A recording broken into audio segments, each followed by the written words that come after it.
Nous sommes que des pèlerins sur cette terre. Elle est passagère pour nous, divin roi. Aide-nous, Père éternel, à laisser les traces de pas sur le sable du temps, Seigneur. Ainsi, nous comptons que sur toi, afin de nous accompagner dans ce pèlerinage sur cette terre, et que le but pour lequel nous avions été envoyés ici soit, n'est-ce pas, avéré dans ta présence et de gloire. De façon que, ô roi, que nous ne faisions pas échec, mais que nous remportons, Père, le prix de notre vocation céleste. Car tu n'es pas mort en vain, Seigneur. Tu es mort pour libérer un peuple sur les gloires qui marchera selon les préceptes de ta parole et les principes de ta parole, c'est de gloire. Ainsi, à toi, je consacre ce temps, je prie que tu donnes simplement prendre dans son lieu, au nom de Jésus-Christ. Amen. Je vous salue tous au Seigneur. L'épreuve du temps est arrivée et depuis, pour ceux qui pensent qu'ils sont du ciel, et que la pluie devienne un obstacle, en tout cas, l'épreuve est là. C'est son temps. Apocalypse 19, verset 7. Réjouissons-nous et soyons dans l'allégresse et donnons-lui gloire. Car les noces de l'agneau sont venues et son épouse s'est préparée. Et il lui a été donné de se revêtir du fin lin, éclatant pur. Car le fin lin, ce sont les œuvres justes des saints. Et l'ange me dit, écrit: heureux ceux qui sont appelés au festin de noces de l'agneau. Et il me dit: ces paroles sont les véritables paroles de Dieu. Apocalypse 22, 13. Apocalypse 22, 13. Verset 13 et 14. Je suis l'alpha et l'oméga, le premier et le dernier, le commencement et la fin. Heureux ceux qui lavent leurs robes, afin d'avoir droit à l'arbre de vie et d'entrer dans les portes dans la ville. Luc 15, le verset 8. Luc chapitre 15, le verset 8. Oh, quelle femme! Si elle a 10 drachmes et qu'elle en perd une, n'allume une lampe et balaye la maison et me cherche avec soin jusqu'à ce qu'elle la retrouve. Lorsqu'elle a retrouvé, elle appelle ses amis et ses voisines et dit: réjouissez-vous avec moi, car j'ai retrouvé la drachme que j'avais perdue. De même, je vous l'ai dit, il y a de la joie devant les anges de Dieu pour un seul pécheur qui se répand. Mais une fois de plus, notre Père, ta parole vient d'être lue, il est écrit: heureux ceux qui lisent et qui entendent le Seigneur. Les paroles de la prophétie de ce livre et qui gardent les choses qui sont écrites par le temps et proche. Seigneur, puisses-tu, ô Père, prendre l'annonce ce matin. Bénis-nous, ô Père éternel. Tu as dit que dans le jour, nous devons concerner un autre. Et nous serons tous concernés par le Saint-Esprit. Seigneur, ô un chacun, ô un le prédicateur ici, ô un l'interprète, ô un l'auditoire visible et invisible, sois la tête en Seigneur Père. Nous renversons tout esprit qui est contre ta parole en ce lieu. Et nous prions que la grande domination, la grande puissance puisse se régner en ce lieu à l'écoute de ta parole. Que cela soit ainsi. Au nom de Jésus-Christ. Amen.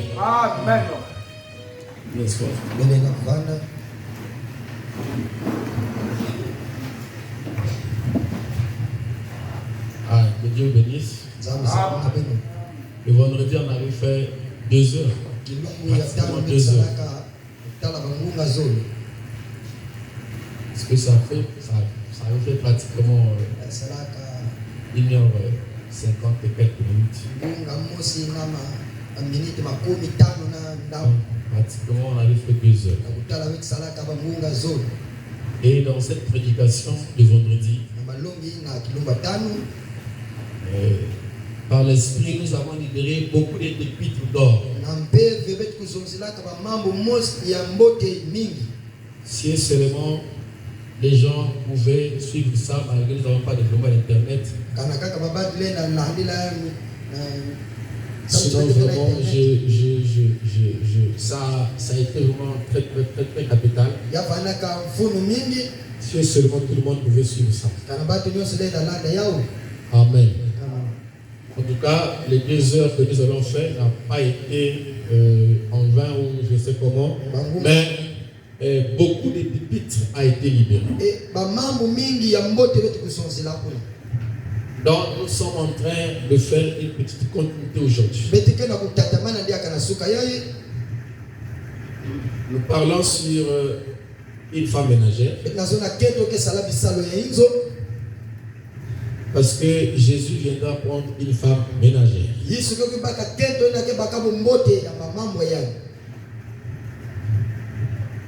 C'est ce que les frères ont dit. Il dit que cette femme qui est dans le monde, ou ses églises, ils font ceci, ils font cela, ils font des choses contraires à la parole. Il dit, est loin d'être la ménagère que Jésus-Christ vient d'apporter. C'est dans le choix d'une épouse. Amen. Alors, le vendredi, pour faire la rétrospection, nous avons essayé un peu de parler de cette dame dans le livre de Luc qui avait 10 drachmes.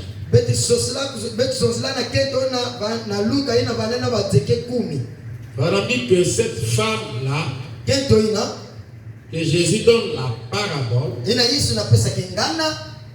il dit qu'il montrait, n'est-ce pas, l'image de l'église.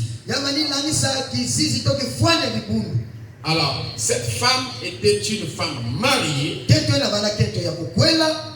Et comme elle était une femme mariée, par conséquent, elle était une femme d'alliance. Et elle devait porter, n'est-ce pas, un signe d'alliance. Et son mari devait donc faire un voyage dans un pays lointain et puis revenir. Et nous avons vu que cette femme portait ce qu'on appelle les drachmes. Parce qu'à l'époque, on ne portait pas les alliances au doigt. Et ce n'était pas le mari qui portait le drachme. Mais c'était la femme qui portait l'alliance. Voilà pourquoi souvent, parfois, on se pose la question pourquoi frère n'avait pas d'alliance. Amen. Pourquoi Billy Paul ne porte pas d'alliance? Cela n'est pas un problème. On ne peut pas en faire un problème. Parce que même au temps de la Bible, ce n'était pas l'homme qui portait les drachmes. Mais c'était la femme qui portait l'alliance. Et pourquoi portait-elle l'alliance? Nous avons vu, frère Bana me dit, c'était pour empêcher d'autres maris pour la désirer, pour chercher à frauder avec elle. Et automatiquement nous avons compris que cette alliance était une alliance de protection. Donc l'alliance des drachmes montrait que cette femme-là était occupée. Et frère me dit que cela empêchait d'autres maris à la désirer. Et tout ça, ce sont des types de l'église. Alléluia. Est-ce qu'on peut aller? Je me sens bien. Alors, cette alliance, quand le mari était parti, elle est restée. Mais le mari devait faire un retour. Mais quand le mari part, il est absent. Mais cette femme, il y a une alliance d'endrachement qui est un signe qu'elle est occupée en l'absence de son mari. Amen. Ce qui faisait fuir les hommes. Parce qu'un homme normal, même s'il veut se marier, même s'il veut une femme, dès qu'il voit l'alliance, il va reculer. Parce qu'il comprend que c'est une femme mariée. Amen. Et aucune femme ne doit avoir deux maris. Donc, même dans la polygamie, ça ne va pas avoir 1000 femmes. Il pouvait en avoir. Il pouvait ajouter encore. Mais aucune de ces femmes ne pouvait avoir un autre mari.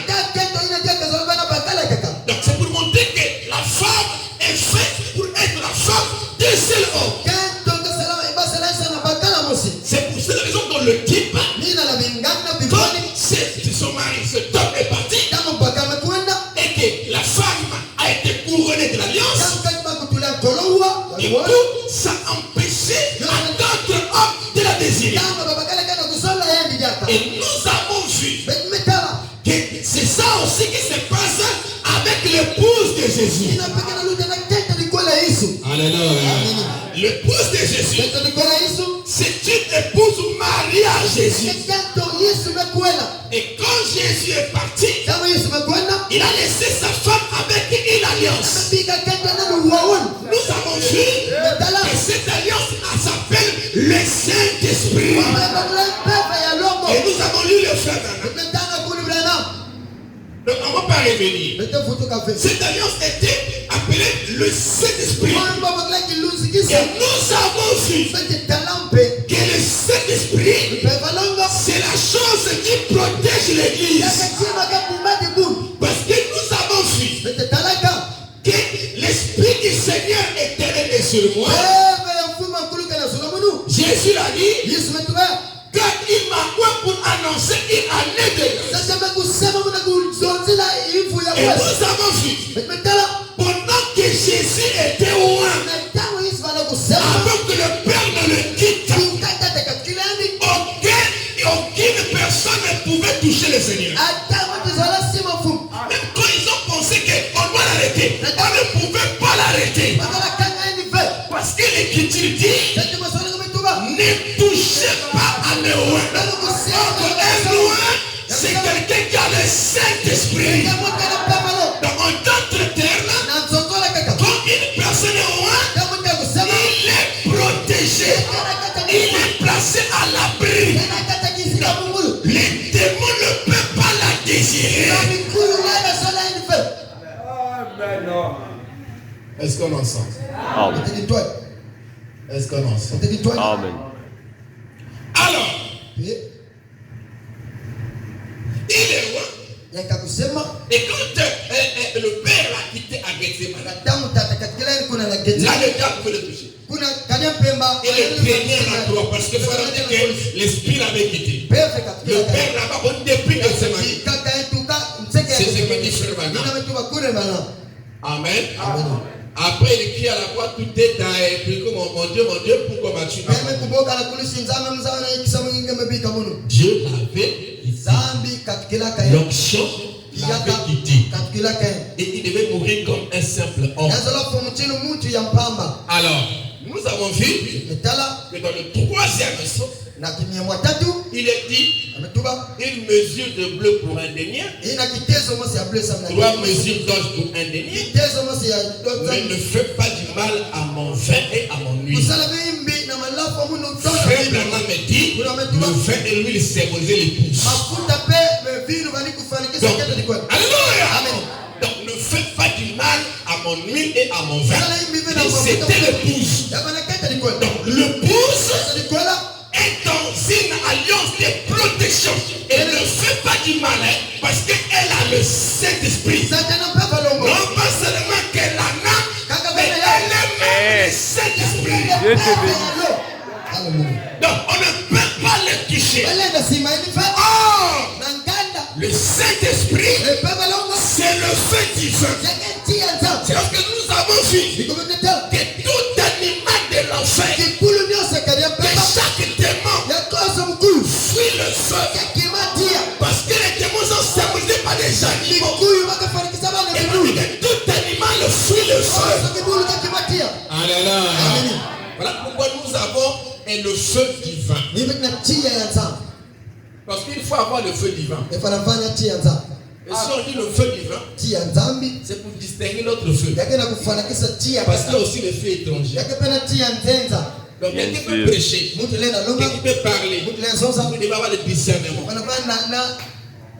Est-ce que c'est le feu divin ou est-ce que c'est un feu étranger? Ce que nous voulons, c'est le feu divin. Et le feu divin fait fuir les démons. Est-ce que quelqu'un m'entend? Donc, l'épouse de Jésus, quand il est parti, il a laissé sous une alliance. Donc, du coup, le diable ne peut pas la toucher. Un mari, les hommes ne pouvaient pas blaguer, s'amuser avec elle. Nous avons dit que les démons ne peuvent pas s'amuser avec nous aussi longtemps nous avons l'alliance qui est le Saint-Esprit. Et frère Branham il dit que les 10 drachmes que cette femme portait sur elle, qui était des vertus qu'elle n'allait pas perdre, qui était des vertus à l'honneur de son mari. Pour nous, il dit, c'est typifié dans Galates chapitre 5. Alléluia. Parce que nous avons lu la citation. L'alliance que tu as fait avec l'épouse, c'est le Saint-Esprit. Et nous avons expliqué le contrat écrit. Quand un sacrifice, quand il y a l'offre était faite, comment c'est quand tu es un agneau? Et on écrivait le contrat sur un papier. Au-dessus de l'agneau immolé. Il faut dire qu'un contrat était écrit. Et la fin était coupée. L'autre partait avec un bout. L'autre partait avec l'autre bout. Amen. Et nous avons montré que c'est ce que Dieu a fait avec Christ. En coupant Jésus en deux. Il garde le corps. Il renvoie l'esprit. C'est pour cette raison que la seconde venue Seigneur, c'est aussi le retour de l'esprit. Ou plutôt du corps physique. Que quelqu'un puisse me dire Amen. Alors, c'est un chemin. Et donc le type de Galates chapitre 5 que j'ai ici, que je vais lire. On avait lu ça le vendredi de la citation. Amen. Alors, donc Galates chapitre 5, qui est la drachme pour l'épouse. Alors dans Luc 15 c'était un type. Nous comme frère madame c'est l'interprète de la parole. Nous a dit que c'est dans Galates chapitre 5 qui a le drachme.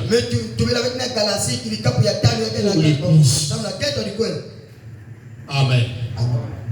Galates chapitre 5. Alors là je vais commencer un peu avancer. Alors que nous avons fait la reconstruction. Galates 5, 22, il dit. Mais le fruit de l'esprit. L'esprit c'est l'alliance. Nous l'avons vu. Nous l'avons lu. Et l'esprit c'est l'alliance. Maintenant, bonne part des fruits de l'esprit. Que frère Branham explique comme étant les drachmes que portait cette femme. Alléluia. Pour son mari. Comme étant l'alliance qu'elle avait avec son mari. C'était sa fidélité envers son mari, son amour avec son mari, ainsi de suite. Donc, c'était le type de fruit de l'esprit. Amen. Est-ce que vous comprenez cela? Mais le fruit de l'esprit, c'est l'amour. Ici, le fruit de l'esprit, qui est le drachme, pour en avoir, pas limitation, pour en avoir, vous devez avoir l'arbre qui est l'esprit, qui est Christ. Et en ce temps-là, il fournit les fruits de l'esprit qui est votre drachme, qui doit vous garder. loin des autres esprits. Alléluia. Amen. Parce que ces choses-là accomplissent la loi. La loi n'est pas contre ces choses. Mais le fruit de l'esprit, c'est l'amour, la paix, la patience, la bonté, la bénignité, la fidélité, la douceur, la tempérance. C'est ça l'encouragement pour l'épouse. Les fruits de l'esprit. Cette femme, et elle devait, n'est-ce pas, les garder sur elle. Si une de ces branchements était ôtée, elle devait être considérée comme une femme prostituée. Comme une femme qui est allée avec un autre mari à l'absence de son mari. C'est à l'absence d'Adam que Ève avait péché, est allée avec le serpent. Alléluia. Et là le mari est parti, mais il a laissé à la femme une alliance qui est le Saint-Esprit. En d'autres termes, c'est lui-même sur autre forme. Alléluia. Donc le corps figure de là-bas, mais l'esprit qui est toujours Jésus dans une autre forme, si on voyait chez la femme comme l'alliance qui la garde. Voilà pourquoi j'avais dit, mais comment c'est que nous disons que nous avons le Saint-Esprit, que comme Pierre l'a fait, comme Jean l'a fait, et tout expliquez-vous tous les dégâts qui se fait dans le tabernacle. C'est la preuve que beaucoup n'ont pas le Saint-Esprit. Parce que le Saint-Esprit, qui est l'alliance, c'est le vaccin de Dieu contre le péché. Quand quelqu'un a le Saint-Esprit, il a l'alliance, ça empêche d'autres démons, les Philistins, de s'approcher d'elle. Mais comment tu as le Saint-Esprit, qui est un signe qui empêche, qui empêche d'autres maris remplacer X par ça, d'autres démons à s'allier à toi. Mais comment c'est que le démon s'allie à toi et tout le temps tu ne fais que tomber et tu penses avoir le Saint-Esprit? Frère Branham me dit que cette femme, avec cette alliance-là, ça signifiait qu'aucun homme ne devait jouer avec sa fille. Donc, si vous avez le Saint-Esprit, aucun démon ne doit jouer avec votre fille. Parce que le Saint-Esprit qui est l'alliance, l'on empêche de le faire. C'est ça notre sécurité. Alléluia.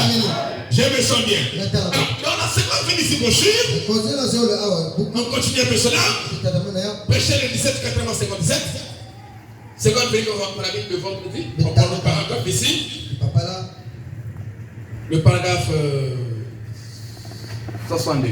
Il dit, écoutez. La nuit tombait.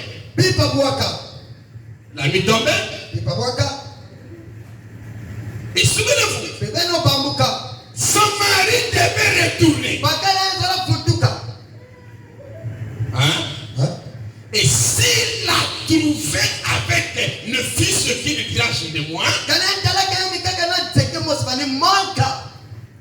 cela signifiait qu'elle avait été marquée comme étant une prostitueuse. Une prostitueuse, c'est quelqu'un qui ne garde pas son alliance envers son mari. Quand une femme va avec un autre homme, en dehors de son mari, elle s'est comportée en prostitueuse. Je dois le dire,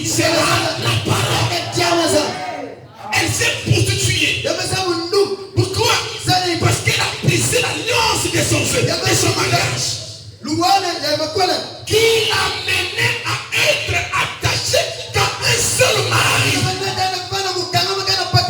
Alléluia. Dans la monogamie comme dans la polygamie. Isaac avec Rebecca, Rebecca ne pouvait parler avec un autre. Elle ne peut pas se prostituer. Alléluia. Aucune femme de la vie aussi ne pouvait se prostituer. Même que ce soit de la monogamie ou polygamie, c'est interdit à une femme d'aller avec un autre homme en dehors de son mari. Si elle fait ça, elle est prostitueuse. Parce que c'est des choses que nous interprétons mal. Alors, une prostitueuse, c'est quelqu'un qui n'a pas un seul homme, mais qui a plusieurs hommes. Quand vous avez deux, c'est le pluriel. Puisqu'elle a son mari, elle est allée avec un autre. Elle est prostitueuse. Elle se frotte. Elle va avec plus d'un homme. Elle est prostitueuse. Son mari, si elle venait trouver qu'une de chez là avait été ôtée, elle avait été marquée comme étant une prostituée. Amen. Et si elle avait souillé, c'était souillé d'une façon ou d'une autre, et que les gens l'avaient vu, on l'a mené devant les sacrificateurs. Vous voyez ça? Donc, si les gens avaient surpris cette femme-là, en flacon de lit, qu'elle s'est prostituée. Alléluia. Qu'elle est allée avec un homme. Ici, là, il n'est pas seulement question de se marier. Parce que même quand on te trouvait en train de faire ça, c'est de la prostitution. Maintenant, quand on constatait qu'elle était mariée, on devait enlever une de ses grâces correspondant à ce qu'elle a fait. Amen. Écoutez. On a mis sur le témoignage et on a porté la preuve qui attestait qu'elle avait été prise en flacon de lit. Amen. Et si les sacrificateurs constataient qu'elle était une femme mariée, parce qu'il se fait qu'on t'attrape, mais tu n'es pas une femme mariée. Parce que le rapport sexuel en dehors du mariage est interdit. Et une femme qui va avec un autre homme après qu'elle est mariée, c'est aussi interdit. Donc, tant pour les célibataires, tant pour le mari. Pour les célibataires, on appelle ça l'impudicité. Pour les mariés, on appelle ça l'adultère. Donc, un homme qui n'est pas marié ne commet pas d'adultère. Mais comme il fait l'impudicité. Mais la femme qui est mariée, si elle va avec un homme, elle commet adultère. Mais vous allez voir que les deux ont fait le même acte. Ils ont fait le même acte. C'est que dans l'acte qu'ils ont fait, ce qu'elle a fait, elle est allée avec un homme qui n'est pas son mari. Une femme qui n'est pas mariée. Quand il fraude avec un jeune homme, et ce jeune homme n'est pas son mari. Donc c'est le même acte. Pour montrer qu'elle devait aller avec son propre mari. C'est pour cette raison aux jeunes filles, aux jeunes frères, la sexualité avant le mariage est interdite. Parce que vous savez que le sexe dans la jeunesse était un péché caché à Dieu. L'acte sexuel. Vous connaissez la seconde serpent, non? Alors, et comme ça avait été affaire, Dieu pour légaliser ça, pour les corriger le mariage.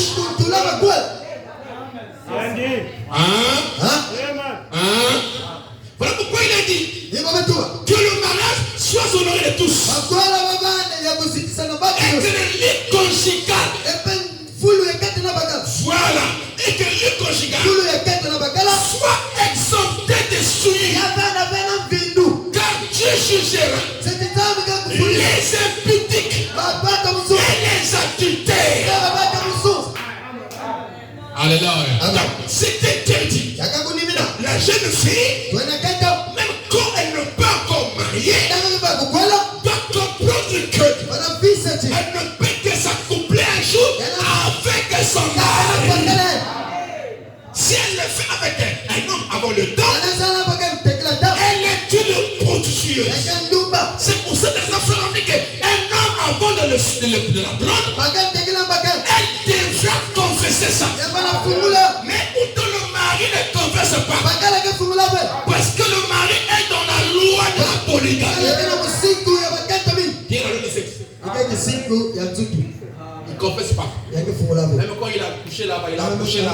Et un jour il pense se marier. Il ne peut pas les confesser. Et la femme qui a fait la même chose que lui, il doit confesser. Voilà pourquoi le frère, un frère peut se marier aujourd'hui, il a fait la vie. Même 1000 copines. Quand ils vont se marier, il ne doit pas confesser ça. Mais ce que la femme a fait, c'est la même chose. Elle devrait confesser. Pourquoi? Parce qu'elle a été faite pour cet homme-là. Et c'est lui, l'homme-là, qui l'a marié. Et toute le vertu qu'elle a, c'est pour lui. Alors l'homme n'a pas de vertu dans la femme. Mais la femme a la maternité, la féminité et la virginité. Ce sont les vertus que Dieu l'a données pour son mari. Et quand elle fait les choses avant, elle fait la position. Avant de la prendre, elle doit confesser sa vie à celui qui va la prendre. La Vierge ne confesse pas. Hein? Vous comprenez ça? Nous sommes aussi les mariés dimanche. La Vierge ne confesse pas. Elle va commencer quoi? Elle va commencer quoi? La Vierge est ignorante. Elle ne connaît pas ce monde-là. Elle n'a jamais fait ça. Elle va confesser quoi? Elle n'est jamais partie avec un homme. Elle va dire quoi? Vous voyez? Celle qui s'est prostituée, elle doit confesser ça. Chez son mari, avant de la prendre. Si elle ne confesse pas ça, si elle ne dit pas ça, le jour que son mari va découvrir ça, Frère Dana me dit, même s'ils ont une tête gauche, droite gauche, elle, il les chasse, il prit l'autre.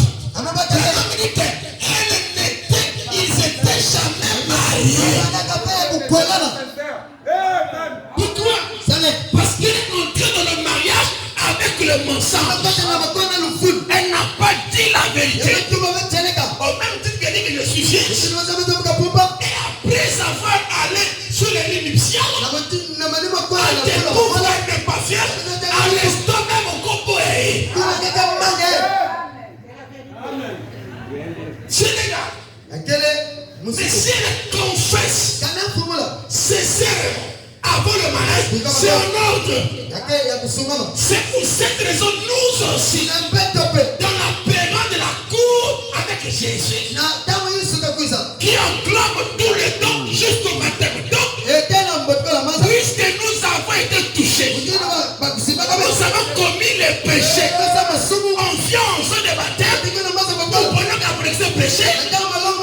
Après l'avoir écouté, on confesse, on repart ce que nous avions fait avant d'être plongés dans l'eau. Pourquoi? Parce que l'église aussi, c'est une femme. Et une copine de l'église, tout le monde sont des prostituées. Tout le monde se sont prostitués avant de croiser Christ. Voilà pourquoi un bébé qui meurt va directement au ciel. Parce que Dieu. Est-ce que quelqu'un m'entend? Elle est vierge. Il est vierge. Il ne connaît pas le bien et le mal. Mais nous, comme on arrive à un âge donné, on doit confesser cela. Et si notre confession n'est pas sincère, et qu'on te baptise, frère, que vous avez mouillé un homme, mais vous ne l'avez pas baptisé. Parce que qu'est-ce que le baptême? Le baptême, c'est un signe extérieur qui montre ce qui s'est passé à l'intérieur. À l'intérieur, il quoi? C'est que la personne a cru. Il a cru à la parole. Et depuis l'intérieur là-bas, il prend son engagement. Pas parce qu'on le force. Pas parce que son père a dit. Pas parce qu'elle t'a dit, mais toi aussi vraiment. Depuis que tu as cru pas par rapport à ça, mais par rapport à la parole qu'il a touchée. Et en ces temps-là, quand il fait sa confession, sincèrement, Amen. Il fait un demi-tour. Se répand. Amen.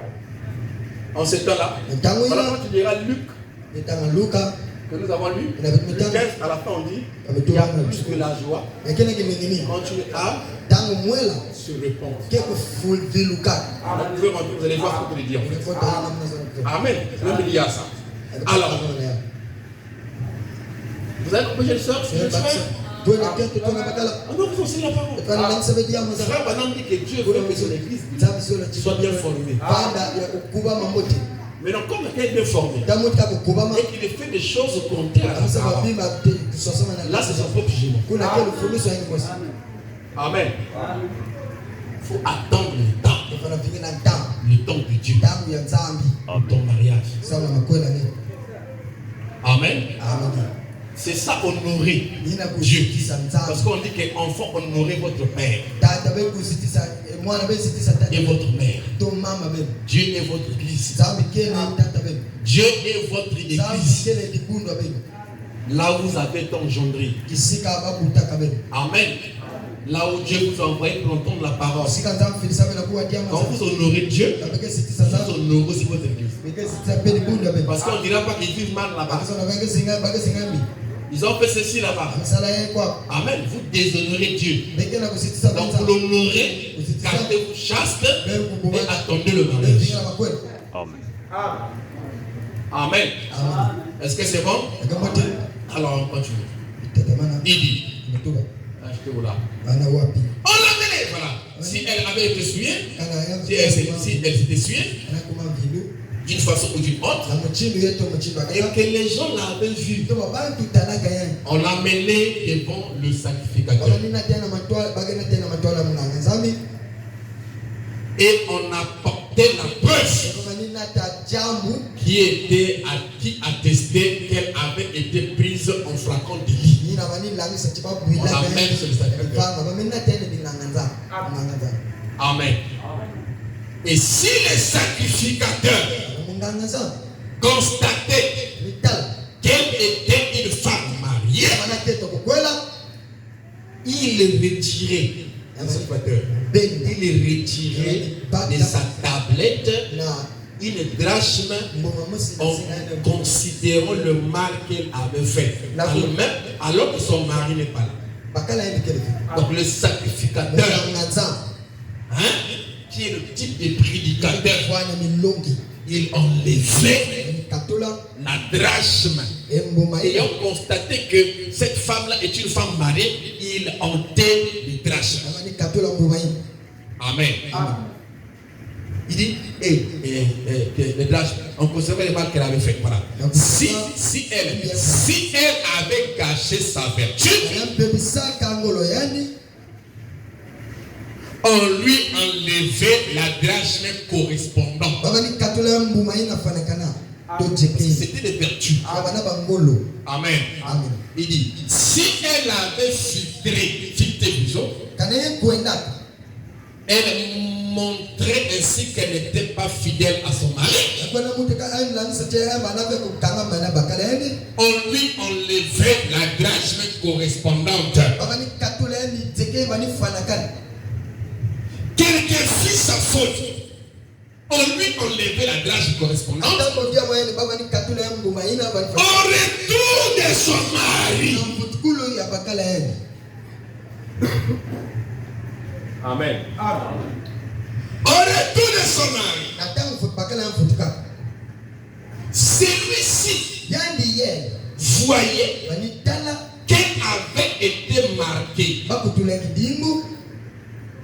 et il divorçait immédiatement.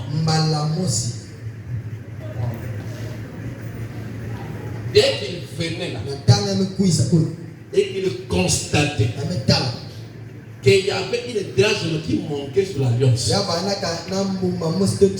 avait pas de négociation, il n'y avait pas de pardon. C'est pas ça? Frère dit, il divorçait avec elle immédiatement, à l'instant. Pourquoi? Parce qu'elle s'est prostituée. Pas avant, mais après que moi je l'ai mariée. Elle ne sait pas, parce que la prostitution que le mari pardonne, c'est celle qui se trouve avant le mariage. Mais la prostitution qui se fait dans la maison du mari est impardonnable. Je vais une citation pour la Bible. Je ne peux pas vivre avec telle femme. Tu es marié. Tu cherches pas. Vous m'écoutez? Vous me coupez? Il n'y a qu'une seule chose que l'homme ne partage jamais. Tu peux venir chez lui, tu peux donner les vêtements, manger, l'argent, mais il ne te donnera jamais sa femme. Le reste, il peut donner une parcelle. Il te donne une parcelle, il passe ici, tout il peut faire. Mais il ne peut jamais te donner sa femme. C'est sa femme. Et l'homme et la femme sont un. Même Jésus, quand le luthérien n'ont pas voulu être une grande partie de sa parole, il dit quoi? Il a divorcé avec elle. Même quand Ève avait fait ça, la posture d'Adam, s'il disait que divorce est divorce, alors il dit et Dieu l'a laissé ainsi. Parce que derrière la vie, il y avait aussi une rédemption qui devait être une figure. Même l'infidélité, la tutelle, une fois que tu as trahi un homme.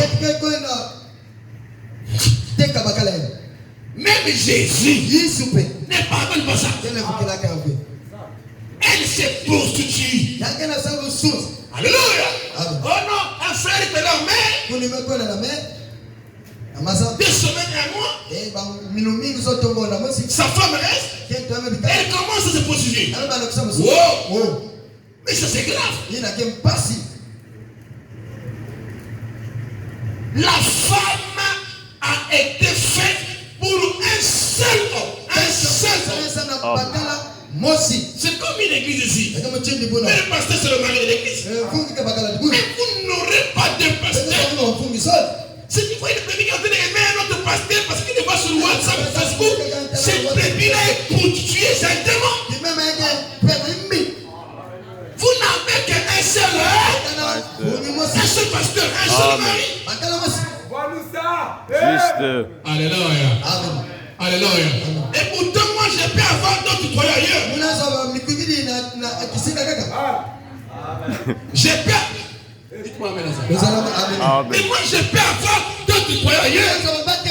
Quand je prêche là, quelqu'un peut me croire même aux États-Unis. Il peut me se rassembler là-bas. Hein? Alléluia. Mais vous n'avez qu'un seul. Voilà pourquoi il nous dit, oh mais vous, les gens pendant la polygamie, comment les pasteurs sont des polygames, on a beaucoup d'églises. Même frère, on fait moi avec plus d'une église, non? Vous savez, j'ai des stations. Amen. Oui. Il y a une église. On acclame le Seigneur. Ça c'est une parenthèse. Alors, si le frère va en mer, 2 semaines, et que toi derrière, à son absence, tu commences à aimer un autre homme. Wow. La femme, quand elle a aimé un homme, elle a aimé. Et son amour a seulement un seul sens. Même dans l'Ancien Testament, pendant la polygamie, son cœur était lié qu'à un seul homme. Même si l'homme qui était polygame pouvait encore avoir aimé d'autres, comme David qui a aimé Bathsheba. Mais le cœur de Bathsheba était lié qu'à un seul homme. Donc c'est très malsain pour un homme, ou plutôt pour une femme, d'avoir un autre mari en dehors de son mari. Non, ça devait être évité. Vraiment. Hein? Est-ce que c'est bon? Écoutez.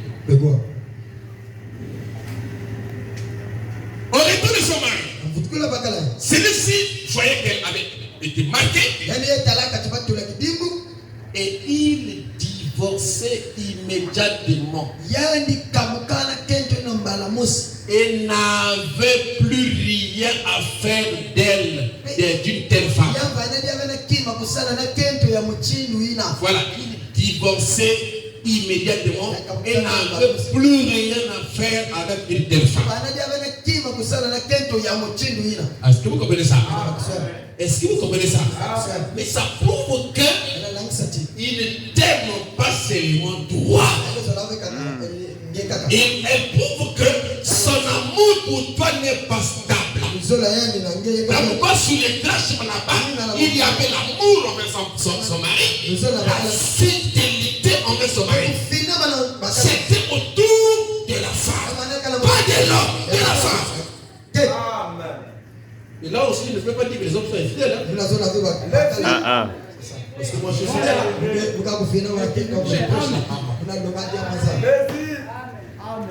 Amen. On acclame le Seigneur. Et vous le savez? Parce que la vraie prédication, c'est pas ce que je dis. La vraie prédication, c'est la vie. Votre vie parle le plus fort que vous. Donc, si je parle comme ça, celui qui m'entend, il connaît qui je suis. Dans le fond, il connaît, il comprend qu'il ne veut pas aller dans tel sens. Parce qu'on ne peut pas aller dans un sens qui va plus loin que ce que tu as vu. Hein? Et frère, on m'a prêché, c'est la vie qui guérit. Parce que le mal, c'est ça en fait. Amen. Nous sommes allés sans alliance. Et on n'est pas protégé. Les démons d'impudicité viennent, ils t'emportent. L'adultère vient, parce que tous ce sont les démons. Ils t'emportent. Tel démon vient, il t'emporte. Tu n'es pas vacciné. Une femme qui a l'alliance gardera là. Voilà. Tu dis immédiatement, il n'avait plus rien à faire avec une telle femme. Il ne voulait plus d'une telle femme. Ainsi, c'était presque à la tombée de la nuit qu'elle s'aperçut qu'elle avait perdu quelque chose. C'était à ce moment-là que son mari devait rentrer à la maison. C'était à ce moment-là que son mari devait rentrer à la maison. Et il se faisait tard. C'est là ce que nous trouvons aujourd'hui. Il fait tard. Il est plus tard que nous le pensons. Alléluia. Mais il est plus tard. Amen. L'église ferait mieux de s'examiner à la lumière de la parole de Dieu. S'examiner, c'est se regarder lui-même à la lumière de la parole. Non pas regarder les autres à la lumière de la parole. Mais se regarder toi-même à la lumière de la parole. Alléluia. La spiritualité ne se compare pas par rapport à la vie des autres. Elle se compare par rapport à la parole que tu entends. Parce que si tu te compares aux gens, tu penserais être plus sain que X. Alors que tu ne l'aimes pas. Tu penserais que tu es plus spirituel que X. Alors que tu ne l'aimes pas.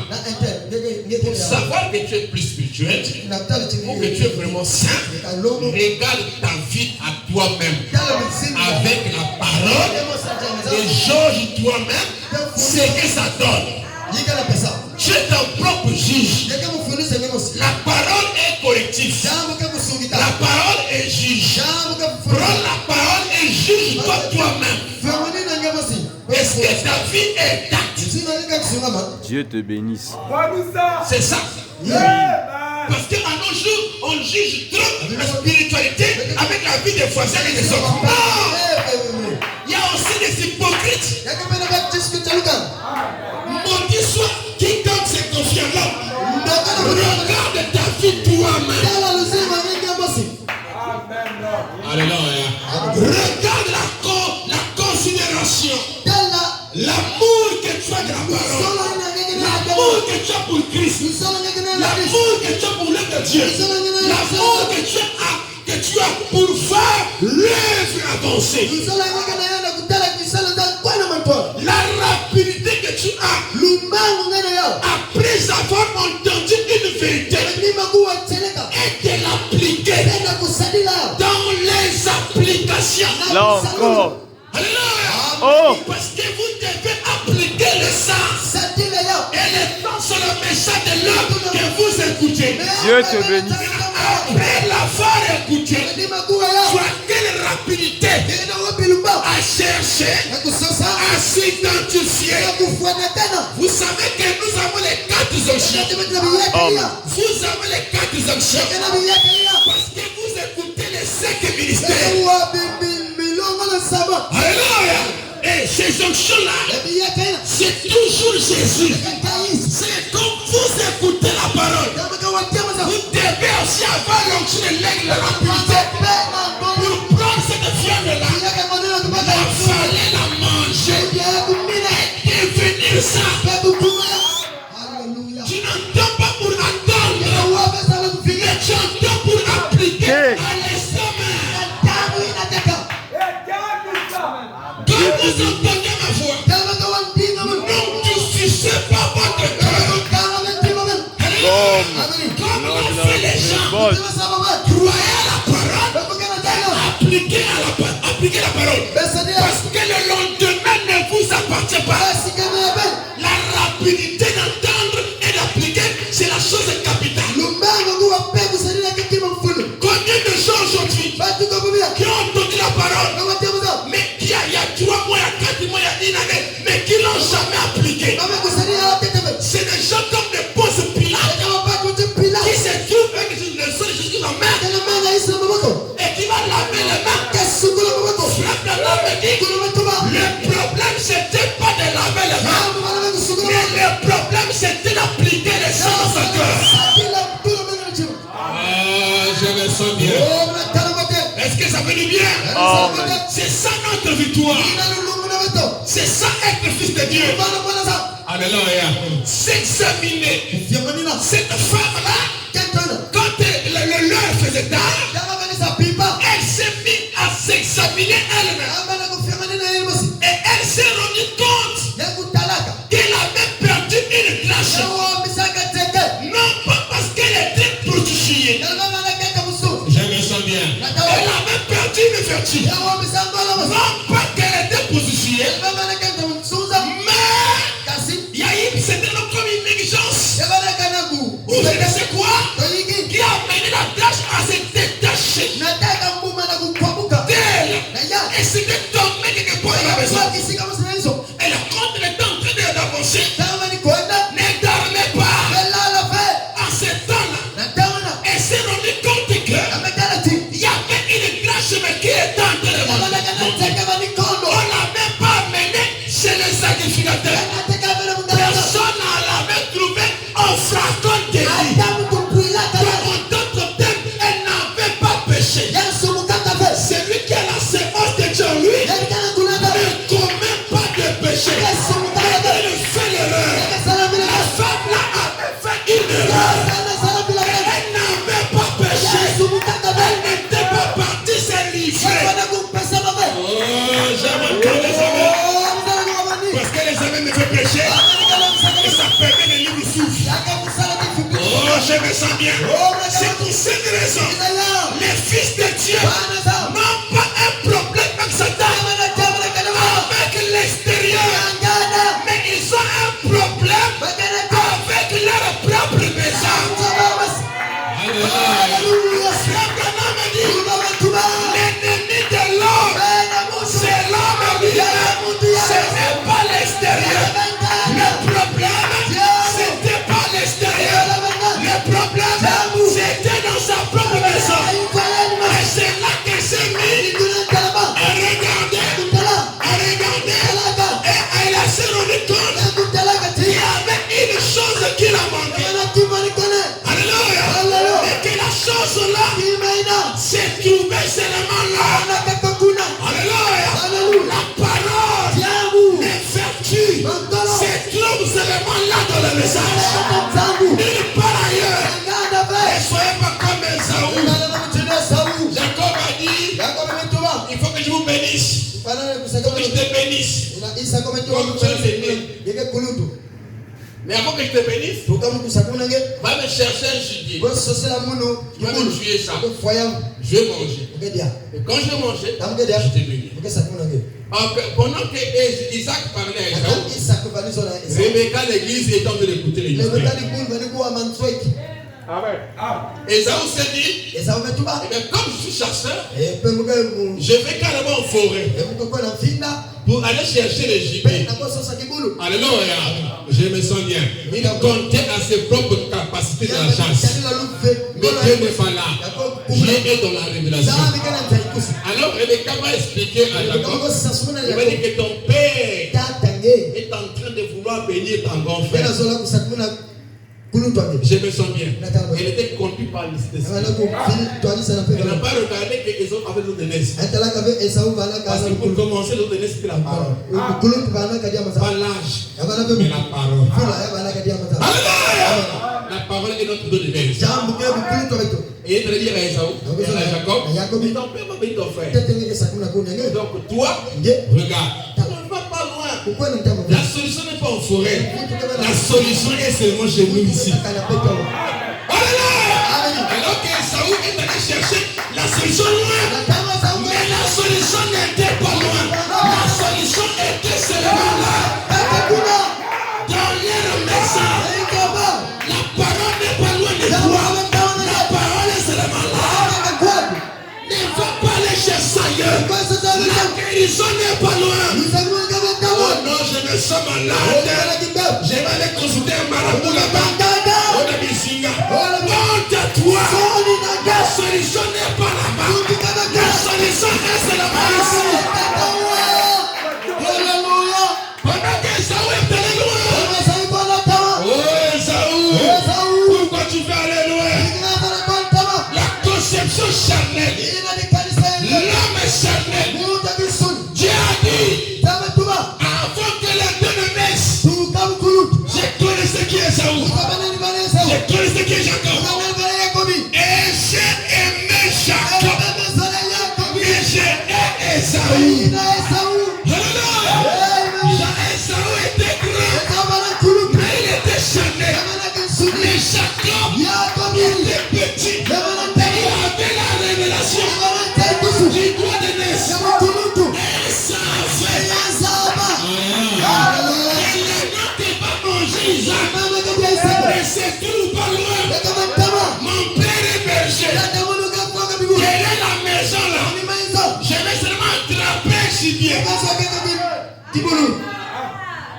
Oh, la parole là. Et maintenant, c'est moi qui l'ai, non? Mais je me manque beaucoup. Les sourires dans les yeux. C'est comme ça on te la. Parce qu'il faut te boire, non? Quand les gens boivent les vins.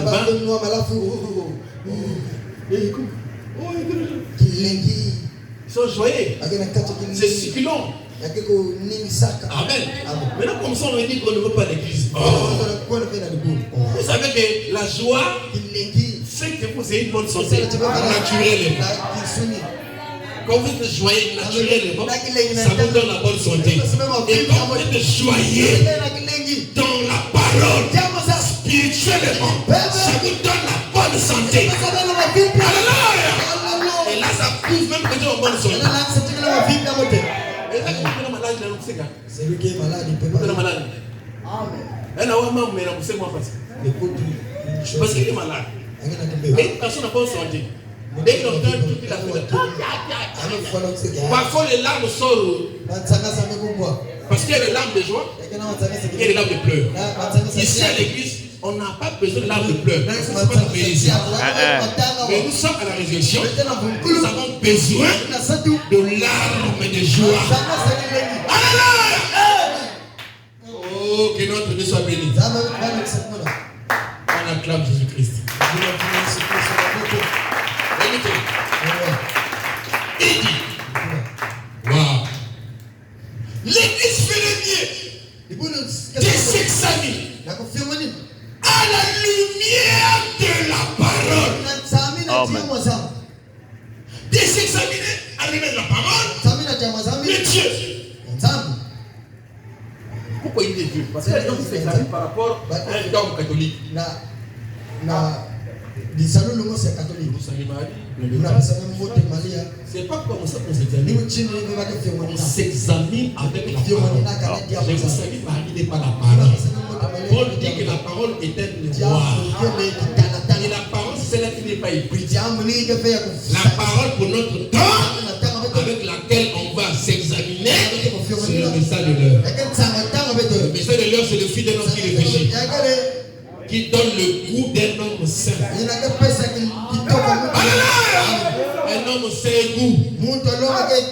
Alors quand on dit que une vie sanctifiée est un tonnerre. Amen. Amen. On cherche le tonnerre d'ailleurs. Mais le tonnerre, c'est la parole de l'homme manifeste. C'est cher. Alléluia. Mais si un homme est sanctifié, s'il a une vie sanctifiée, ça veut dire quoi? C'était une simple montagne. On appelait montagne. Mais comme Dieu est descendu, on appelle ça montagne sainte. Donc si le tonnerre c'est la vie sanctifiée, ça veut dire que le tonnerre c'est Dieu qui descend dans la chair humaine. Et l'homme là devient saint. Il est un tonnerre. Il fait un bruit sans parler. Votre vie parle mieux que vos paroles. La vie a une foi. Je me sens bien. Je me sens bien.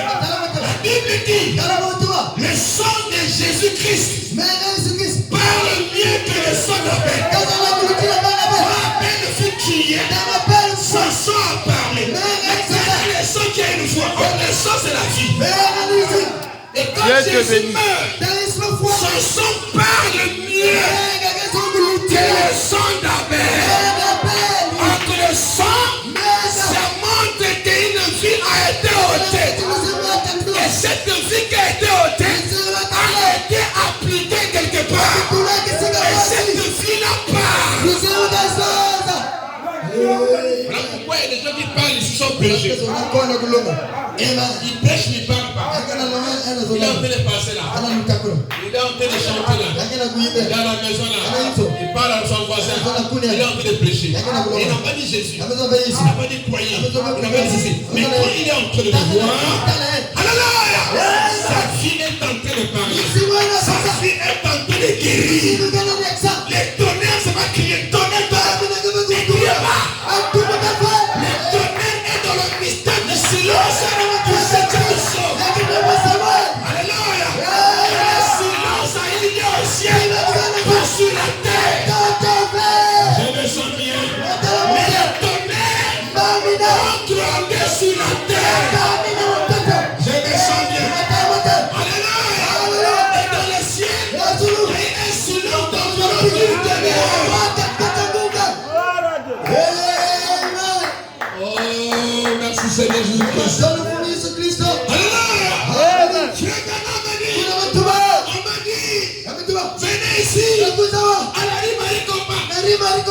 qu'est-ce qui se passe à Maricopa?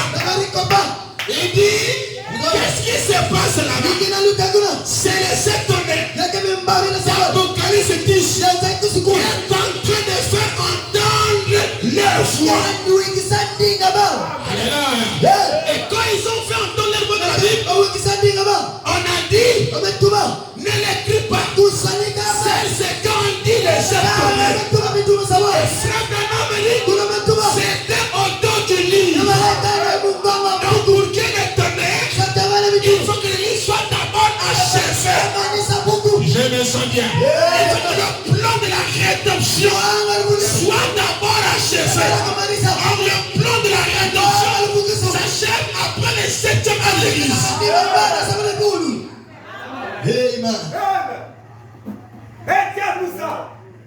Vraiment. On acclame le Seigneur. Alléluia.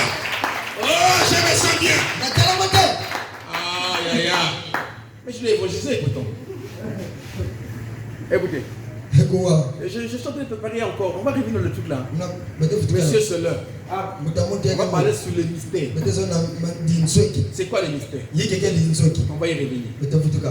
Alors, prenez d'abord. Vous savez qu'ici on fait le mélange. Hein? On donne tout. Écoutez.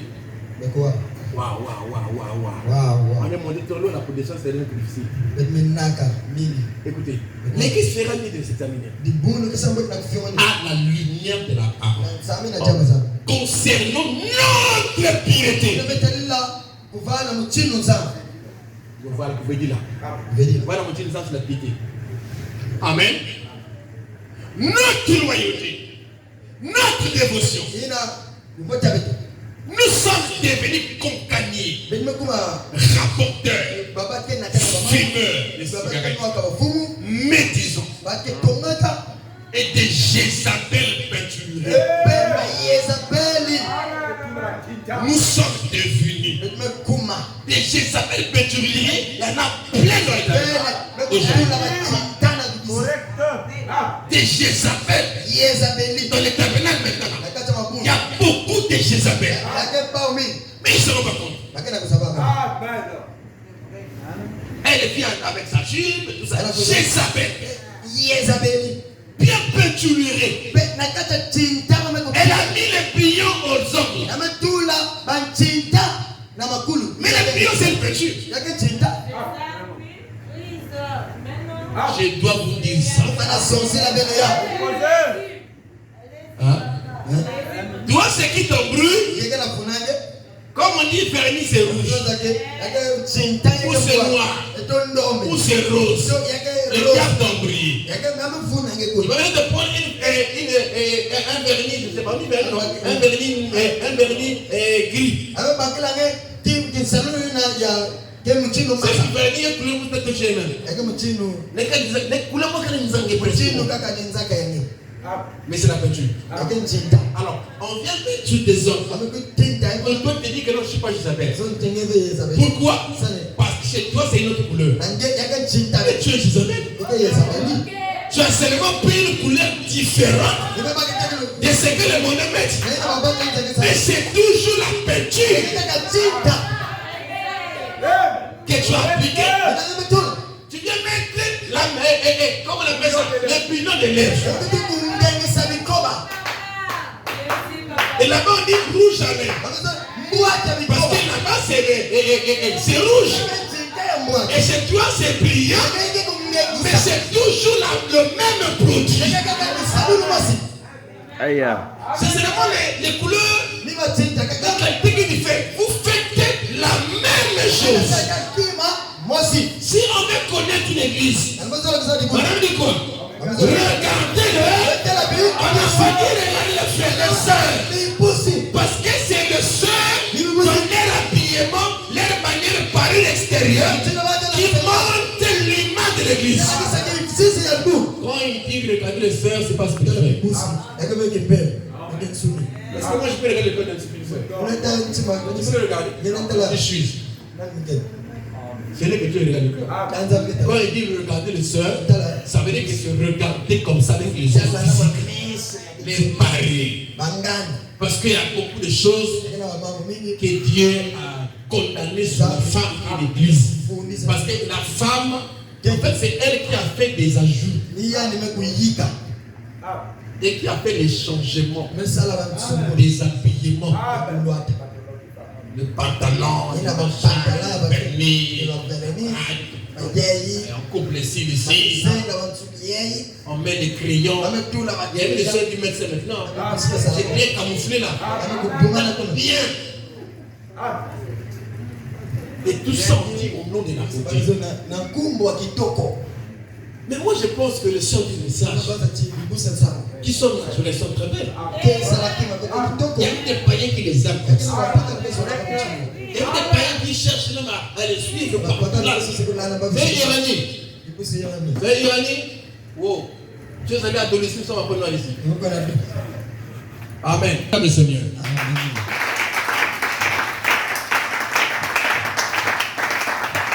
Donc, les peintures. Il dit, nous sommes devenus et des Jézabel peinturés. Oui. Vous savez que dans la jeune épouse, il dit que non, cette église ne ressemble pas à la ménagère de Jésus de Nazareth. Il dit oui. Tout ce que le reste du monde fait. L'église chrétienne ici même aujourd'hui. Les sortes que vous pouvez à peine faire la distinction entre les deux. Il est temps pour nous de faire l'inventaire. Il s'est fait tard. C'est le temps de faire l'inventaire. Pourquoi? Parce que le propriétaire est en train de revenir. C'est comme si vous avez une boutique. Une affaire que vous gérez. Vous n'avez pas trop donné. Et les patrons est en voyage. Pendant beaucoup d'années. Et vous la laissez gérer. Et que vous vous rendez compte qu'il est en train de revenir. Mais avant qu'il ne vienne faire l'inventaire avec toi, toi-même, fais d'abord ton propre inventaire. Et comme Jésus viendra, c'est pas pour l'inventaire. L'inventaire s'est fait avec elle avant le retour de son mari. Donc c'est l'heure de faire l'inventaire. Parce que Dieu nous a légué un bien qui est sa parole, qui devait être purifié en nous, rendu vivant en nous. C'est notre bien, c'est notre richesse, c'est notre patrie. Mais est-ce que nous l'avons bien géré? Est-ce qu'on peut plaire à celui qui revient? C'est ça l'inventaire. Ah, tu verras, ici là ça manque. Ici là il y a quoi? Je dois arranger ici. Ici c'est bon. Je dois arranger là-bas. Il faut ça. Et surtout, vous ne savez pas à quel moment vous devez arriver. Amen. Alors, il dit, je dois finir. Nous sommes maintenant. Il dit, eh bien, pour que s'il était si tard, qu'elle était obligée d'allumer le chandelle. Aussi s'efforcera-t-elle une chandelle. Amen. Elle prit non seulement une chandelle, elle prit aussi un balai et s'est mis à balayer la maison. Elle s'est mis à faire quoi? Mais balayer la maison, c'est quoi en français? Ce sont les travaux ménagers. Les travaux. Donc cette femme-là qui est en train d'attendre le mari là était une femme ménagère. Et elle devait faire le ménage où? Dans sa propre maison. Pas dans la maison du voisin. Dans sa propre maison pour voir que Allah, je tombe souvent ici là. Mais là le mari est en train de venir. Faut pas qu'il me trouve avec ces défauts-là. Elle faisait le ménage. Alors on me dit que des femmes que Jésus-Christ revient prendre. Mais celle qui se peinture, celle qui fait ceci et cela, est loin d'être la ménagère que Jésus-Christ vient prendre parce qu'elle ne prend pas soin de sa maison.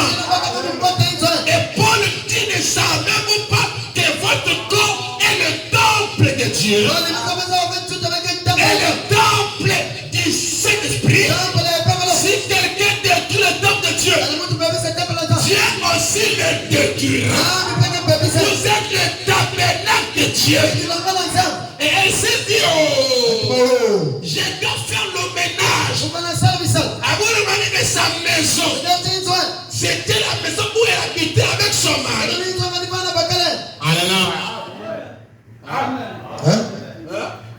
Est-ce que vous savez qu'en vous, vous vivez Jésus vous?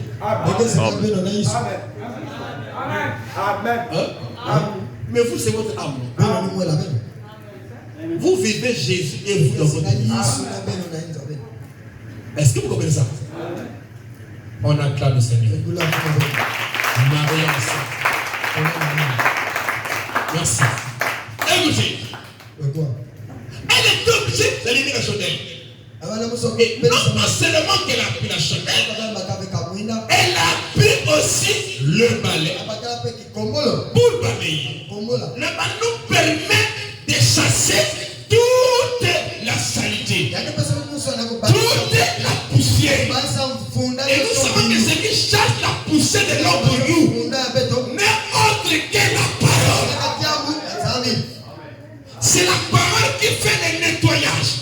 Jésus a dit, Jean 17, sanctifie-les par ta parole, car ta parole est la vérité.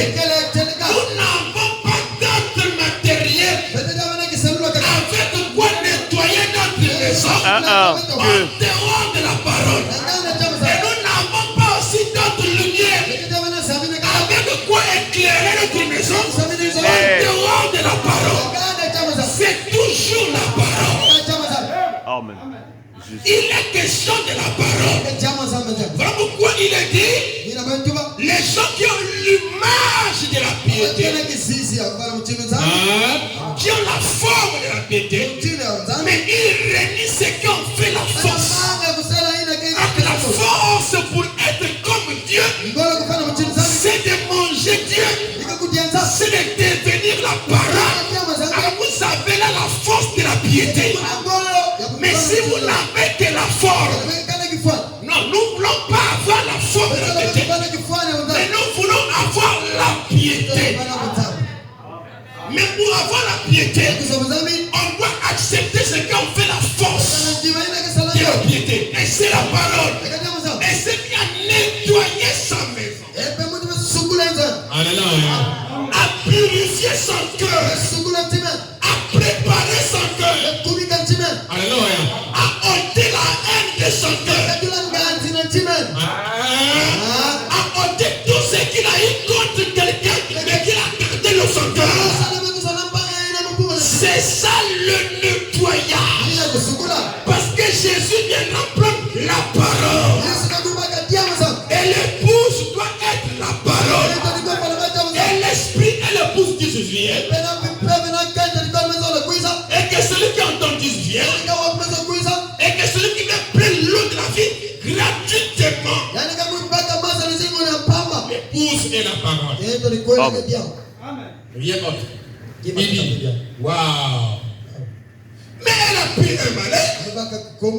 Elle s'est mise à balayer. Elle a commencé à faire le ménage, à balayer dans sa maison.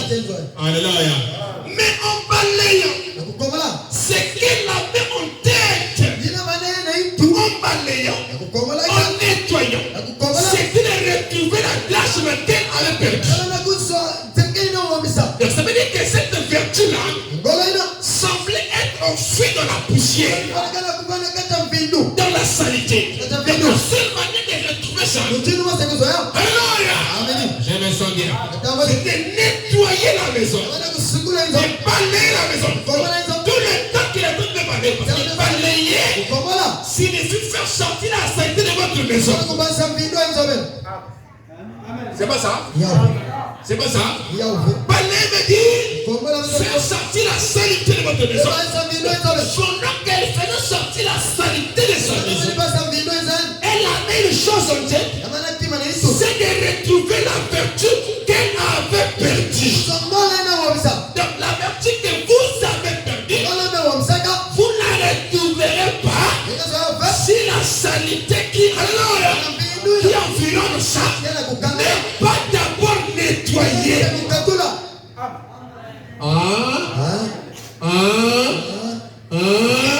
Et vous savez que la saleté, c'est le domaine de Satan. Parmi les démons que Jésus avait chassés de Marie de Magdala, il y avait aussi les démons de la saleté. Voilà pourquoi la saleté dans votre maison est une porte que vous ouvrez à Satan.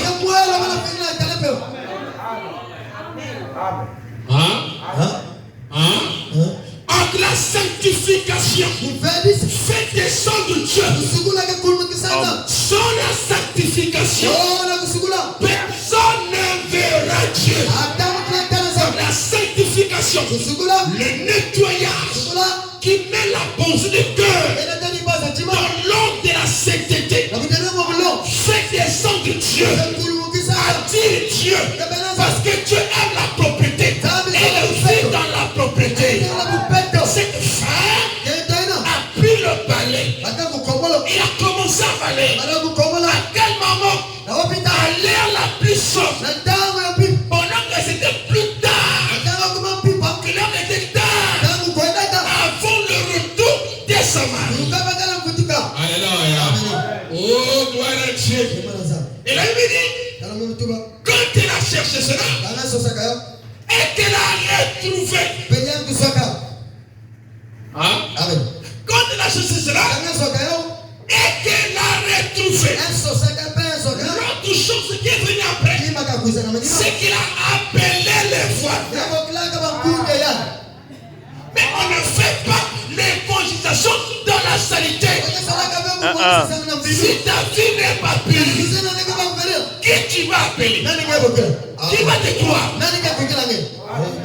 C'est pour cette raison, après avoir fait sortir la saleté de sa maison. Pasteur, ministre, et maintenant il vit pur de dire l'évangile. Non. Alléluia. Parce que le son de séparation était placé dans un vase pur. Alléluia.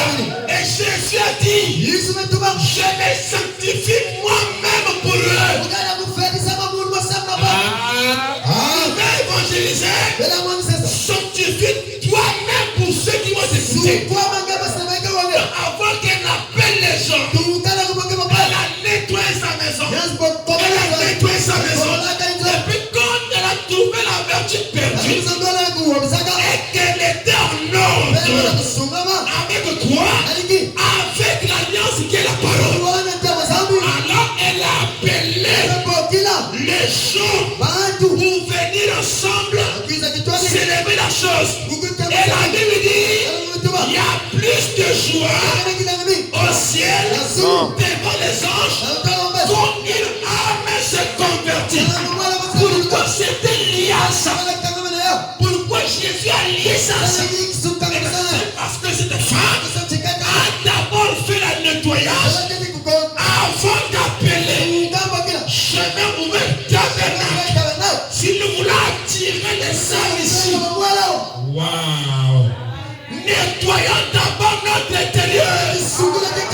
Nettoyons notre maison. Nettoyons nos sales comportements. Nos sales habitudes. Alors on donnera le goût aux gens. Le sel a de la saveur. Le sel, on en a toujours besoin. Mais Jésus dit, si le sel perd sa saveur, avec quoi on va la saucer. Frère Branham me dit que si le sel perd sa saveur, ça ne devient que du sable.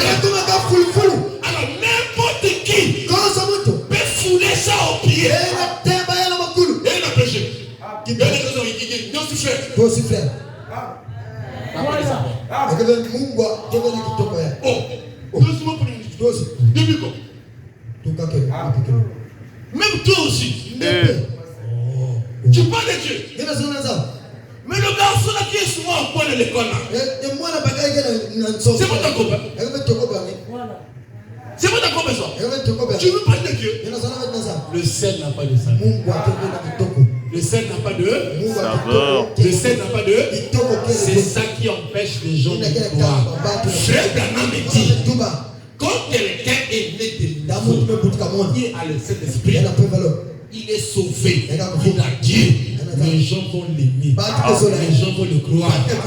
Alléluia. Parce que tout le monde aime ce qui est bon. Même ton frère aime celui qui est bon. Celui qui est généreux. Celui qui se comporte bien. Un homme qui se comporte bien n'a jamais été rien.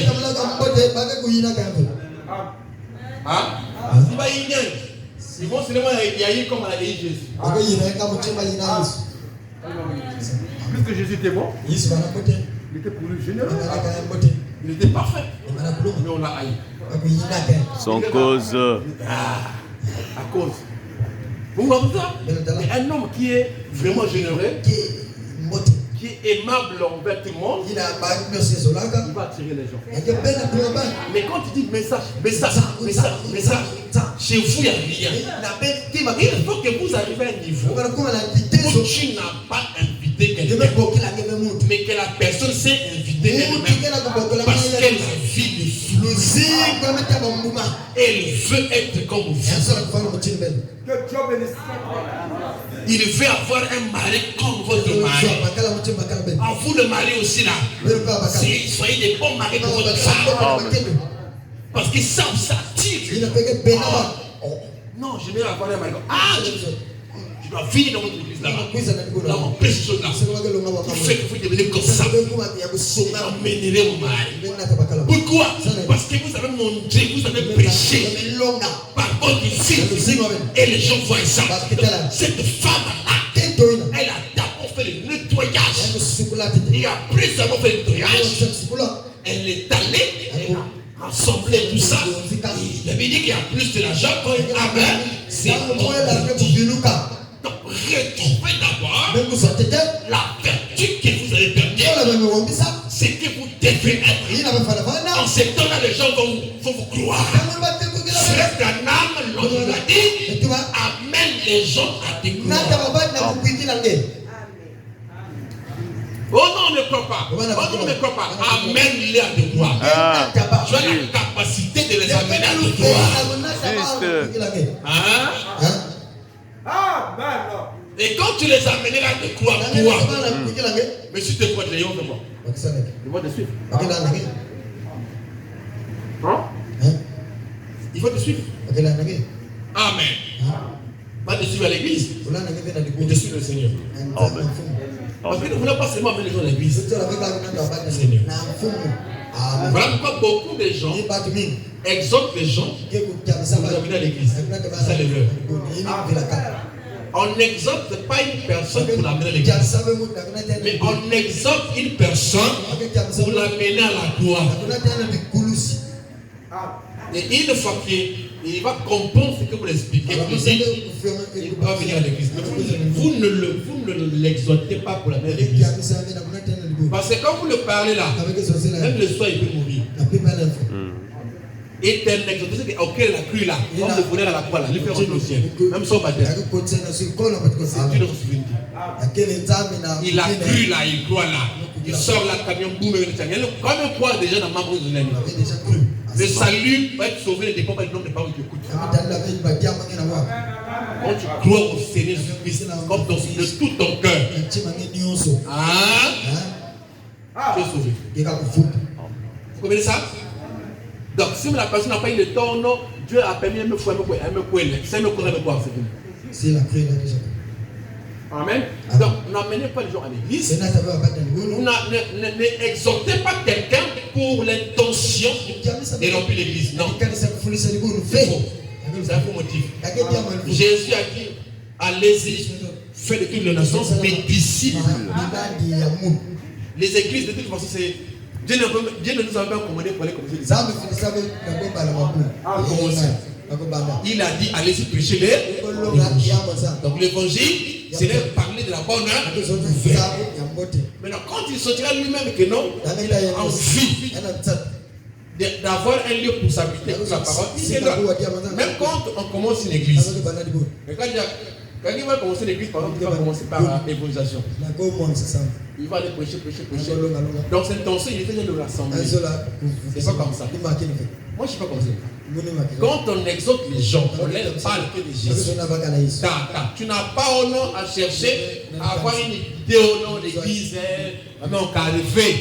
Tu leur parles de Jésus. Tu parles de Jésus. Eux-mêmes, ils vont dire, oh, est-ce que c'est pas mieux qu'on puisse se rassembler? Parce qu'il faut se comprendre qu'il faut que nous ayons un lieu où nous aurons l'habitude de venir écouter ce que tu prêches.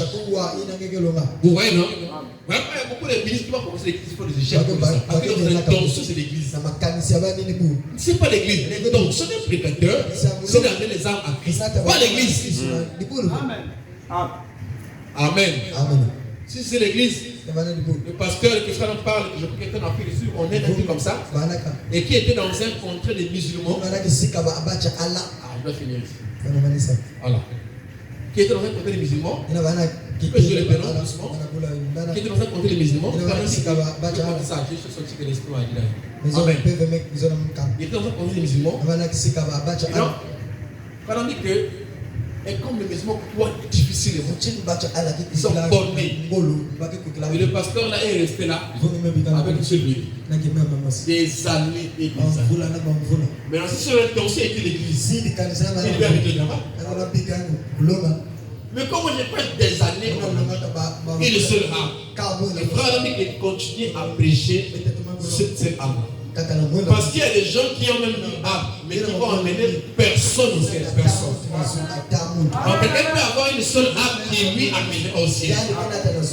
Donc même celui qui a 1000 et celui qui a eu seulement une seule âme, s'il a amené jusqu'à baptême de cet esprit de ça, à être sauvé, il sera mieux que toi qui as eu une âme, mais que tu n'as pas pu amener une personne au ciel, parce que toi-même tu te démons au ciel. Amen. Que notre Dieu soit béni. On va chanter et puis prier. Oh, c'est merveilleux la parole. Amen. Et plus tard que nous le pensons, ne venons pas à l'église pour entendre la parole et rater le ciel. Mais nous voulons rentrer au ciel. Le ciel est réel. On a dit qu'il y a un ciel à gagner. Et il y a un enfer à éviter. L'enfer, on évite ça. Et le ciel, on le gagne. C'est ça la différence. Vous voyez le ciel, il faut éviter l'enfer. Quand l'enfer est évité, le ciel est gagné. Parce que personne ne peut être honnête. Il faut toujours avoir un maître. Pendant qu'on est vivant, on est encore vivant, vivante. C'est le temps où nous cherchons à prendre position pour le ciel. Et le ciel consiste en la parole de Dieu. Personne n'ira au ciel sur la parole. Sans avoir pris à la parole. Voyez le message, voyez la parole, et vous irez au ciel.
La pression est de votre foi. Prions le Seigneur au nom de notre Jésus.